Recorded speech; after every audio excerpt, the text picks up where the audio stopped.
नमस्कार। डॉक्टर संजीव भानावत के चैनल में आपका हार्दिक स्वागत, अभिनंदन।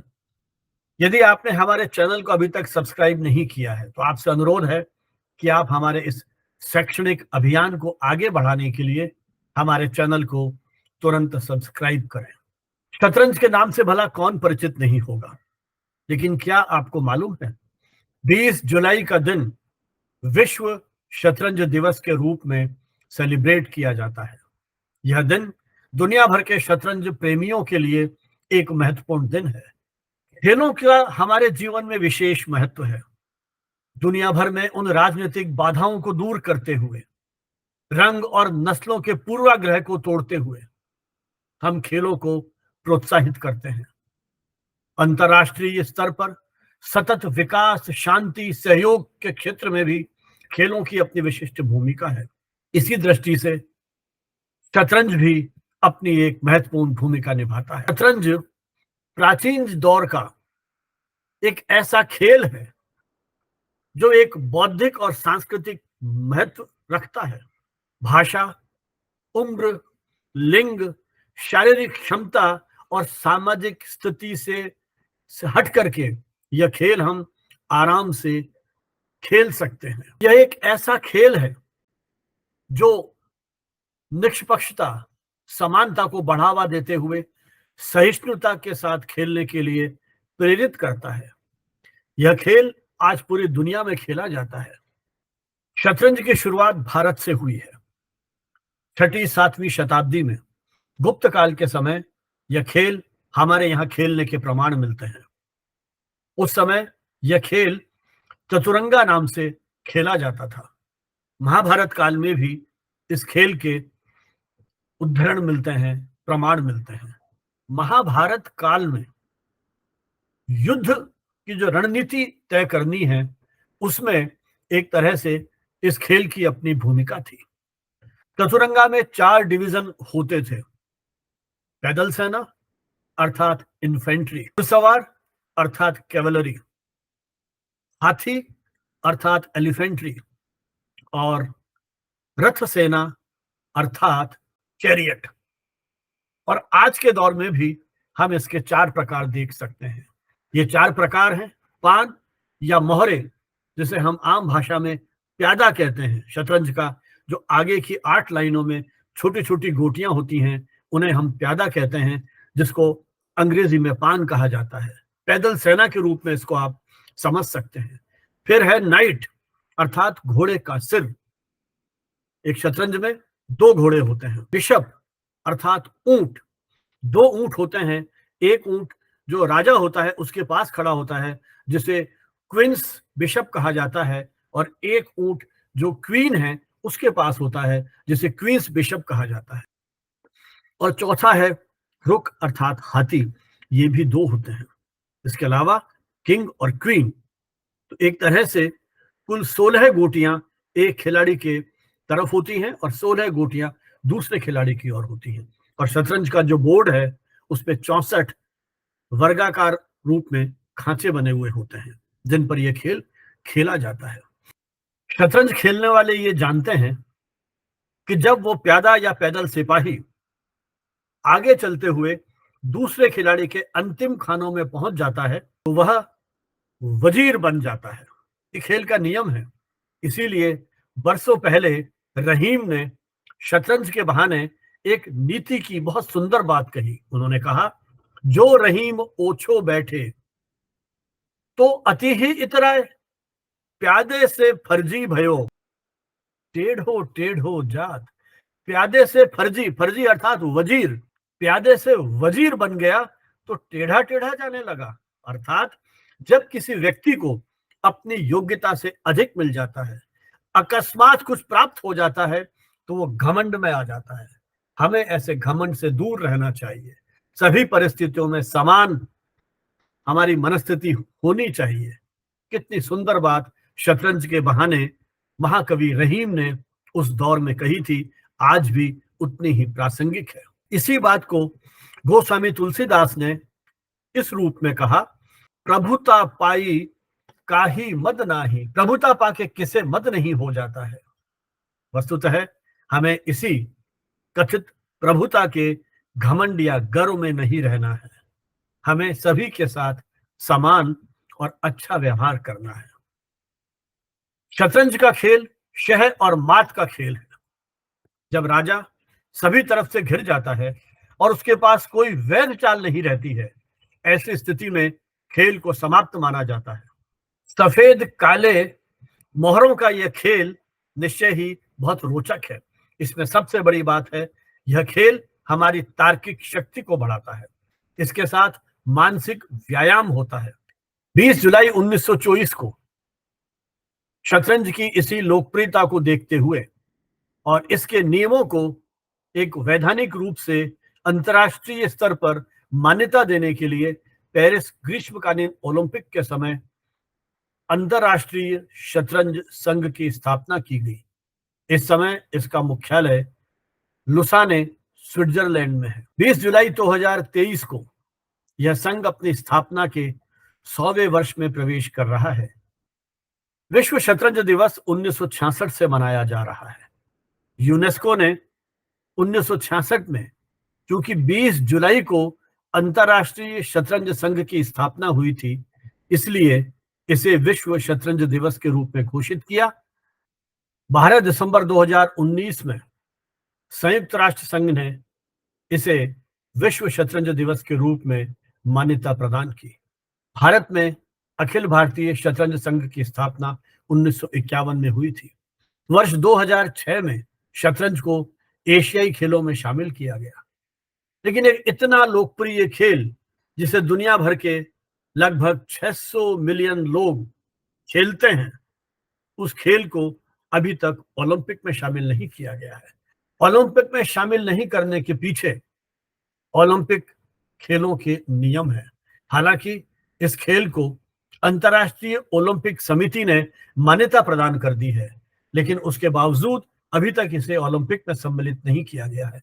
ऐसे अनेक खेल हैं जिन्हें अंतर्राष्ट्रीय ओलंपिक समिति ने मान्यता प्रदान की है, लेकिन उसे ओलंपिक खेलों का हिस्सा अभी तक नहीं बनाया गया है। इसके पीछे कारण है ओलंपिक के नियम। अभी तक के जो नियम हैं, उसके अनुसार इसमें वही खेल शामिल किए जाते हैं जिनके साथ शारीरिक श्रम जुड़ा हुआ है।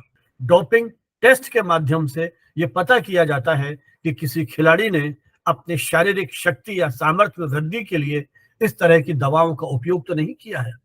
ओलंपिक खेलों में मानसिक व्यायाम पर आधारित और मशीनों पर आधारित खेलों को शामिल नहीं किया जाता है। इसमें मुख्य रूप से वही खेल सम्मिलित किए जाते हैं जिसके पीछे शारीरिक गतिविधियां जुड़ी हुई हैं, जो खेल मीडिया में और लोगों में वहां लोकप्रिय साबित हो।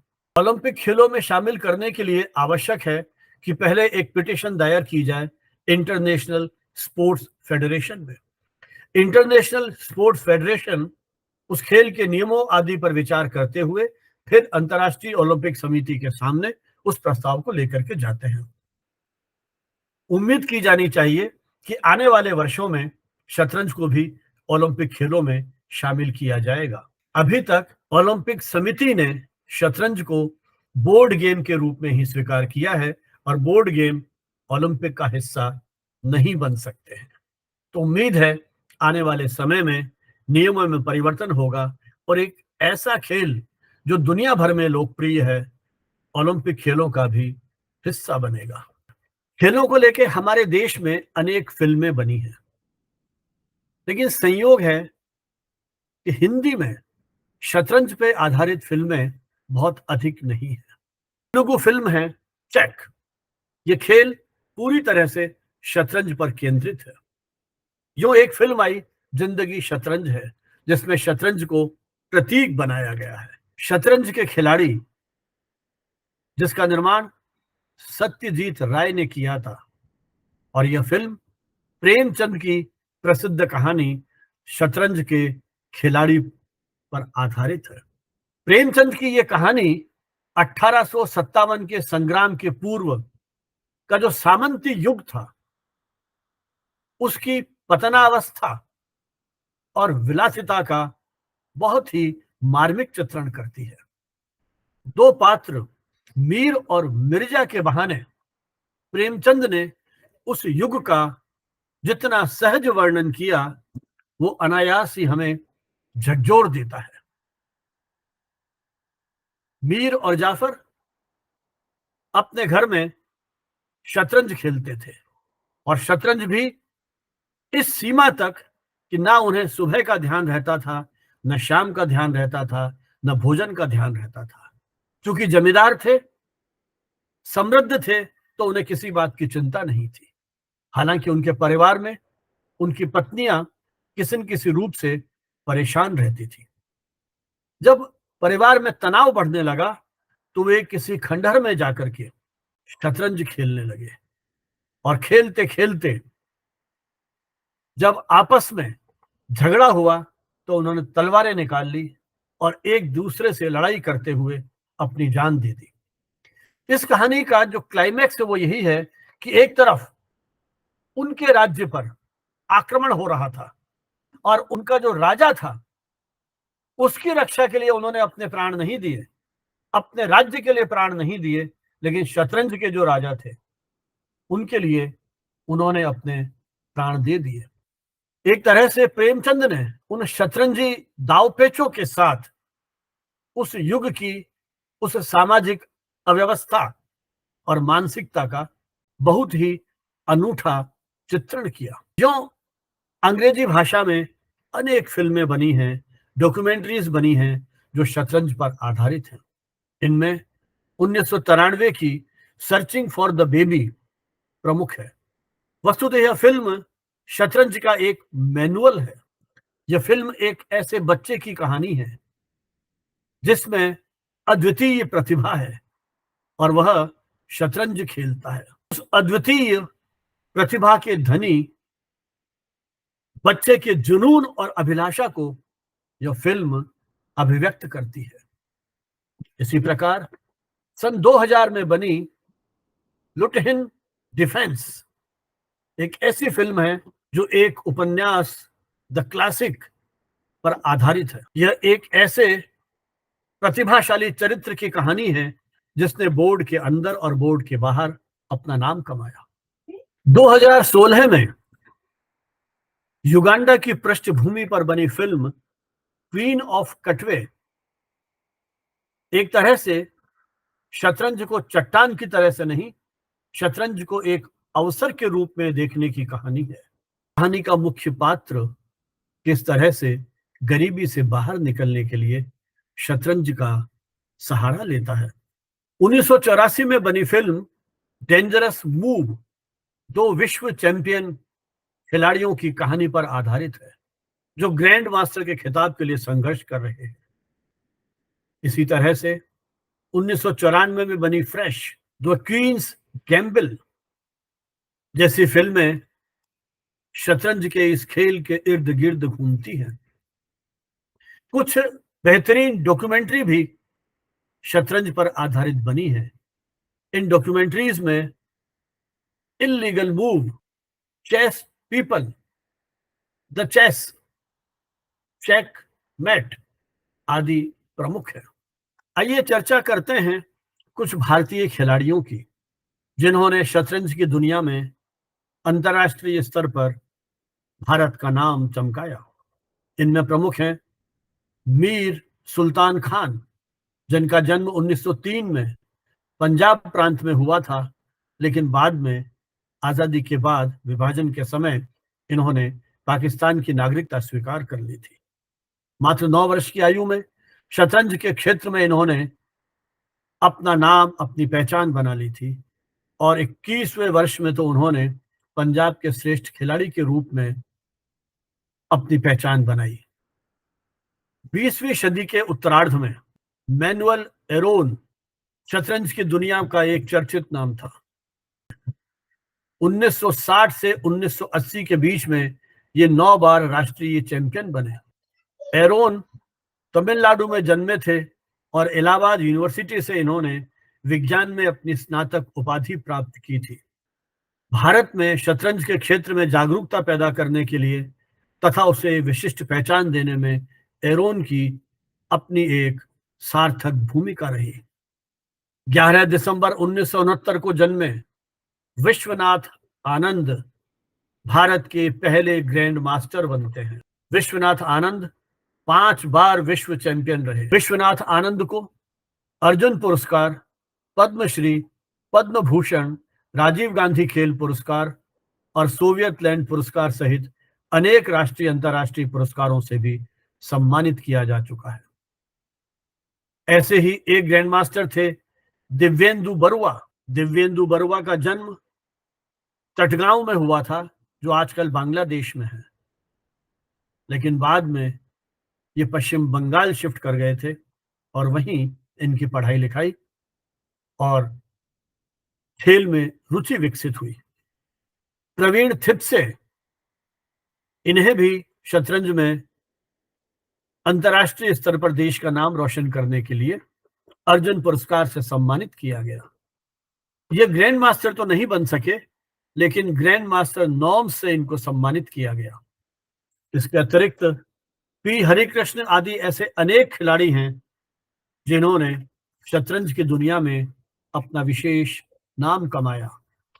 महिला खिलाड़ियों की बात करें तो आंध्र प्रदेश की कोनेस हम्पी सबसे कम उम्र की महिला ग्रैंड मास्टर बनती है।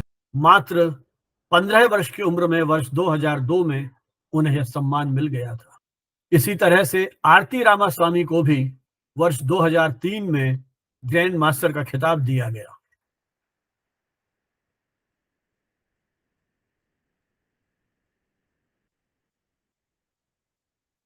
कोनेरू को अर्जुन पुरस्कार और पद्मश्री से का भी सम्मान मिल चुका है।